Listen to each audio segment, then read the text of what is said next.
Welcome! In this video, we'll guide you through the steps to log into WhatsApp.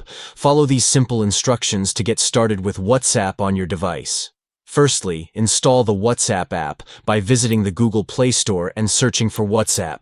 Tap on Install to download and install the app on your device. Once the installation is complete, locate and open the WhatsApp app on your device to launch it. When prompted, approve the requested permissions for the app to ensure it functions correctly on your device. Next, you'll be asked to enter your phone number into WhatsApp. After entering your phone number, tap on Confirm to proceed. A verification code will be sent to your phone number via SMS. In some cases, WhatsApp may automatically detect the code. Enter the verification code in the designated field to complete the login process. Once the verification code is successfully entered, you'll be logged into your WhatsApp account and can start using the messaging platform to connect with friends and family.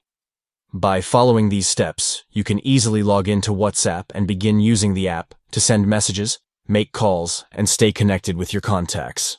We hope this guide helps you in logging in to WhatsApp effectively. Thank you for watching.